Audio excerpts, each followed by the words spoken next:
In early 2005, Nottingham was gripped by fear as 3 women lost their lives in a series of brutal murders that shocked the city. First was Ellen Frith, whose body was discovered in a derelict flat that had been set on fire. Just weeks later, Katie Baxter and Zoe Pennick were found dead just days apart in eerily similar circumstances, both victims of unimaginable violence. You're watching British Murders with Stuart Blues, and in this video I explore one of Nottingham's darkest chapters, a case that exposed the city's hidden underbelly and the disturbing ambitions of a man who wanted to become Nottingham's first serial killer. In the years leading up to our main timeline, which is late 2004 to early 2005, Nottingham had earned the nicknames Shottingham and Gun City. Violent shootings and gang tensions were making the headlines far too often. And as is so often the case, some areas were hit harder than others. St Anne's, which sits just east of the city centre, is one such example, and was often mentioned in the same breath as crime reports. It was against that backdrop that our main timeline occurred. On January 24, 2005, the fire brigade was called to a derelict flat in Marple Square, slap bang in the middle of that St Anne's area of Nottingham. The flat had only recently been abandoned, but was quickly taken over by trespassers. The fire that broke out that day was ferocious to say the least, and when the firefighters finally managed to put it out, they found something nobody ever wants to see. Among the burnt wreckage was the body of 25-year-old Ellen Frith, a local woman who'd been part of Nottingham's community of people of no fixed abode. Ellen was born in Chesterfield, Derbyshire, before moving with her family to Ripley in 1992, where she attended Mill Hill School. As a teenager, Ellen started smoking cannabis. By the time she was 17, she'd left home with a group of young men and started experimenting with more potent drugs. Over the next few years, she moved around a fair bit before eventually settling down in Nottingham, where she spent about a year living in the YMCA. Ellen was someone who struggled with her mental health. She once told people she could hear voices in her head saying her parents were going to kill her. She was later diagnosed with what doctors called cannabis psychosis. Her dad said he tried everything he could to help her get clean, and explained how he genuinely thought moving to Nottingham would make her safer. The last time he saw his daughter was on New Year's Eve 2004. When police were called to Marple Square that fateful night in January 2005, the fire brigade made it clear right away that the blaze wasn't an accident. They could tell the flames had been deliberately set as bits of paper had been stuffed in the corners of the room before being lit with a naked flame. The flat was also full of flammable material, which only helped spread the flames quicker. At first, detectives thought Ellen might have been an unfortunate victim of arson, but soon the truth emerged. Ellen hadn't died in the fire at all. She'd been strangled to death before the flames were lit. The fire was likely an attempt to destroy evidence by her killer. And detectives soon learned that Ellen hadn't been in the flat alone before the fire was set. 3 men were said to have been with her: Dean Carr, John Ashley, who some knew as Cockney John, and Mark Martin, who had the nickname Reds. Police urgently needed to speak to all 3, but one of those names stood out in particular: Mark Martin. Martin had grown up in Ilkeston with his mum. At school, he'd been bullied because he had a birthmark under his eye. That's how he got the nickname Reds. And former classmates said that even back then, he had a violent temper about him. He'd often lash out physically, and that behaviour only escalated as he got older. He built up a criminal record which included burglary, common assault, threatening behaviour, possession of an offensive weapon, and attempted robbery. The catalyst, according to Martin, was when his dad died. He said it was like a switch flipped inside of him. In a letter he wrote to a probation officer back in 2002, he said, "I was so sweet and nice until my dad died, and now I'm evil." He even went on to ask, "How long until I kill?" It could be a lady, pets, anything. Reading that now, knowing what he went on to do, it's just so chilling. It makes you wonder whether more could have been done back then, because those are some massive red flags. Martin's violence wasn't just aimed at strangers either. He was extremely abusive towards his wife, both physically and emotionally. When she was pregnant with their son in 2002, he grabbed her by the throat while they were in a car. He also hit her and threatened her with a Stanley knife or a box cutter. In late 2004, he was arrested again on suspicion of assaulting his wife. That incident left her with severe bruising on her face, a bust lip, and marks around her neck. The next day, Martin phoned 999 himself, telling the operator he'd been locked up the night before for attacking his wife. He said he'd attempted to strangle her and was having bad thoughts. He also told the operator he was going to kill someone, which, again, was an enormous red flag waving right in front of everyone's face. By November 2004, Martin had moved to Nottingham and begun hanging around with the community of people with no fixed abode. But he didn't really fit in. A local charity worker said he didn't appear to have any of the issues that other members of that community likely had. He always had money on him, he didn't use heavy drugs, and apart from the odd can of beer, he didn't really drink. He also still had a home with his mum in Ilkeston if he ever needed it, and he was always well dressed. So what was he doing hanging around with people that were just struggling to get by? In a word, control. Martin thrived on power and fear. He was tall, broad, and physically intimidating. He'd tell people he was dangerous, that he'd hurt them if they crossed him. He'd regularly take money off others in the community, such as their benefits or any cash they had lying around. And because of his size and demeanour, nobody dared challenge him. Word spread pretty quickly that he was a psychopath. And interestingly, yet unsurprisingly, nobody could ever recall him picking a fight with another man. Doesn't that just speak volumes? His violence was always directed at women. By December 2004, Martin was living in a tent on land near the old Great Northern warehouses close to London Road. It was there where Martin started to make his presence known, and his violent fantasies would soon become a reality. After Ellen's body was found, detectives wasted no time rounding up the three men they believe were in the flat with her before it was set on fire. Martin, Ashley, and Carr were all arrested on suspicion of her murder and remanded in custody. During Ashley's interview, told officers that Martin had suddenly just decided to strangle Ellen while he and Carr watched on. Carr blamed both Martin and Ashley, insisting that Martin had started the attack, but Ashley had, quote, finished her off. Martin remained tight-lipped when interviewed. He didn't say a word. He refused to answer any of the questions or even acknowledge the detectives. But outside of the police station, he'd been anything but quiet. Several witnesses came forward to tell detectives that Martin had openly been bragging about killing Ellen. Some said he even seemed proud of it, boasting about how he'd done it. It was a level of coldness and arrogance that really highlighted just how little remorse he felt. Those same witnesses told police that Martin had claimed to be a multiple murderer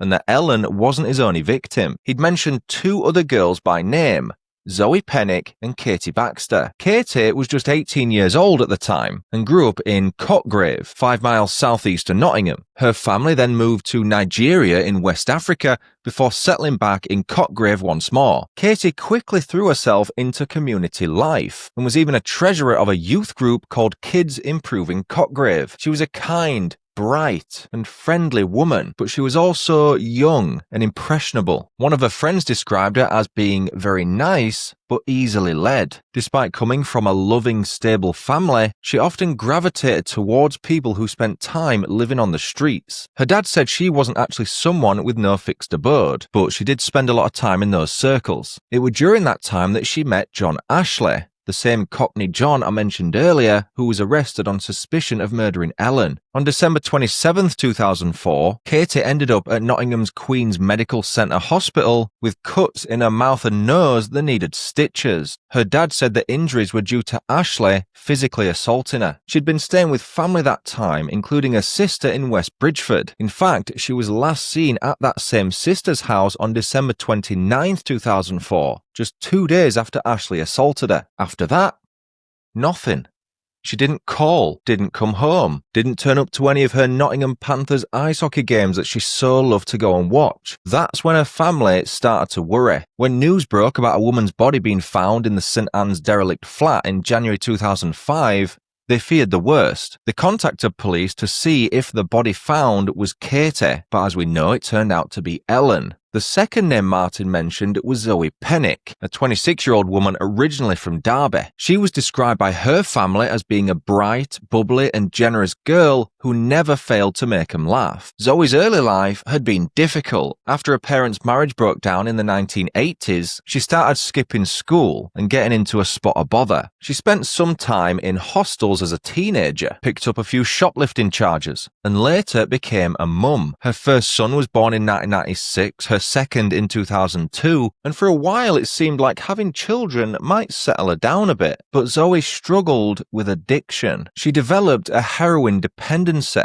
though she was reportedly trying to get clean during our main timeline. Her dad said drugs had changed her personality. She'd gone from being lively and funny to withdrawn and erratic. Like Katie, Zoe was known among Nottingham's community of people with no fixed abode, though again her family insisted she was not such a person. She had a flat of her own in Littleover, Derby, but often chose to instead spend time with people living rough. Her dad also last saw her on New Year's Eve 2004, when she came by to collect some belongings. So that was not only 2 days after when Katie was last seen, but the same day Ellen was last seen. By the time detectives had finished speaking to witnesses, they were starting to realise that this case might be bigger than just a single murder in a burned out flat. Ellen's death had set off a chain reaction, one that would soon uncover the horrific reality of what Martin and his so-called friends had been doing in Nottingham's most vulnerable community. As police began digging deeper into Ellen's murder, those boasts Martin had been making suddenly became a lot more worrying. At first, investigators didn't know what to make of those claims, but by February 2005, the community was seriously worried. Katie and Zoe were both well known,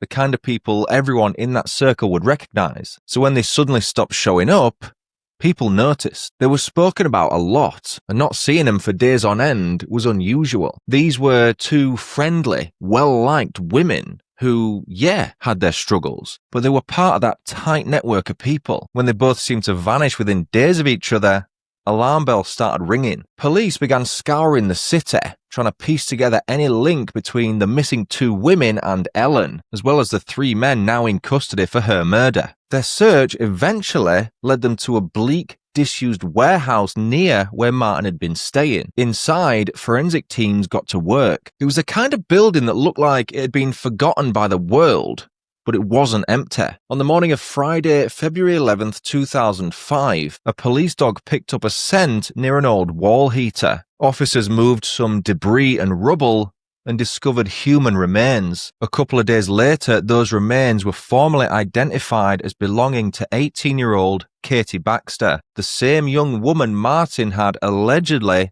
bragged about killing. Forensic teams continued combing through every inch of that warehouse, and within a week of finding Katie, officers uncovered a second body in almost the exact same spot. She'd been buried under similar debris just a few yards away. That second body was later confirmed to be that of 26-year-old Zoe Pennick. The similarities between the two scenes was impossible to ignore. Both women had been left in that cold, decaying building and covered with whatever rubble was lying around. Detectives quickly launched a double murder investigation, but at first they were cautious about drawing any links to Ellen's murder. But the scale of the search and the forensics operation made it clear that this wasn't just a case of 2 missing persons turning up deceased. Police confirmed they were linking the 2 murders because of the close proximity of their bodies, but they did stop short of saying that there was a serial killer on the loose. Officers spent around a fortnight searching the warehouse, but no more bodies were found in there. When word got out that the man bragging about killing Ellen had lived near that warehouse, people started to wonder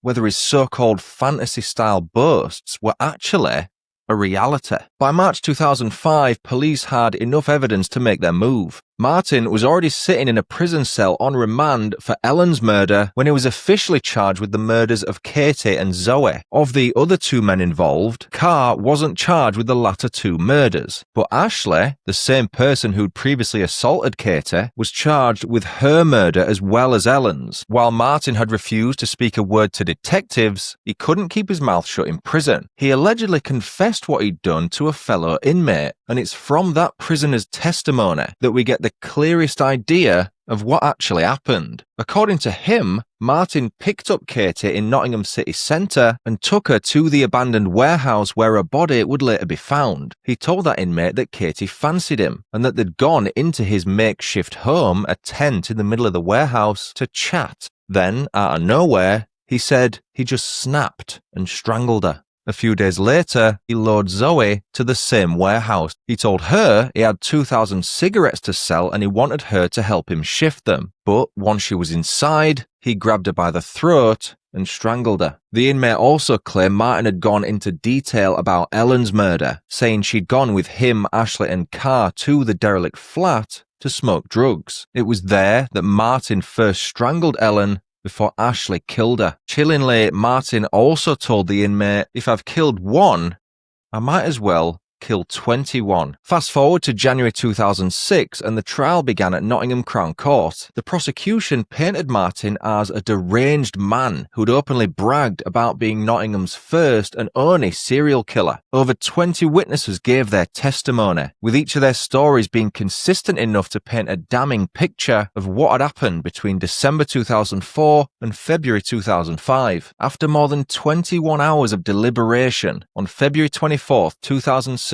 the jury returned its verdicts. Carr was found guilty of murdering Ellen and was sentenced to life in prison with a minimum term of 14 years. Ashley was found guilty of murdering Ellen and Katie, though he was cleared of killing Zoe. He too received a life sentence. His minimum term was 25 years. As for Martin, he was convicted of all 3 murders and handed a whole life order, meaning he will never be allowed to apply for parole and will spend the rest of his life behind bars. To this day, Martin remains the only person from Nottingham serving a whole life order. As for his motive, it came out in court that domestic disputes with his wife had supposedly triggered his desire to kill. He couldn't get to see his son, the inmate said, and from there, he just snapped. Whether that's true or just another excuse from a violent, self-obsessed man is anyone's guess, but given what we know about Martin's personality, it's hard to believe anything he ever said was about love or loss. It was about control,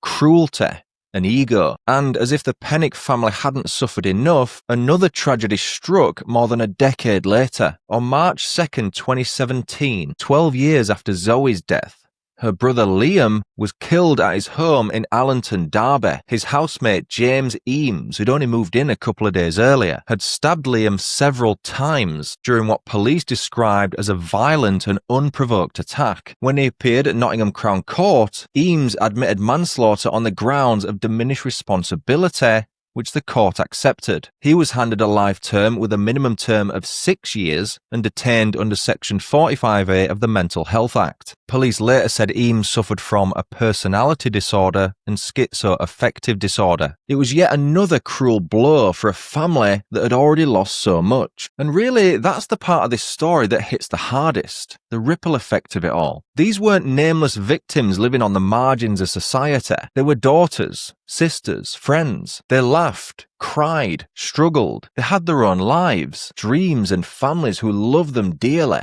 It's easy for some people to look at the community we've discussed throughout this video and pass judgment, to assume that addiction or rough sleeping somehow defines a person's worth. But stories like this show that's never the case. Ellen Frith, Katie Baxter and Zoe Pennick didn't deserve what happened to them. The way they lived or the people they associated with had absolutely no bearing on the fact they were brutally murdered by someone who saw them as disposable. It's hard to take any positives out of this story, but thankfully, Mark Martin will never be free again, though the same can't be said for his accomplices. One day, Carr and Ashley could potentially walk free. And that's particularly concerning in Ashley's case, because his involvement in the murders isn't widely known, but given he was convicted of killing Katie and Ellen, who knows what dangers he could pose if ever released. What's certain is that 3 women's lives were ended far too soon. Their families were left broken, and Nottingham was left haunted by the actions of a man who saw murder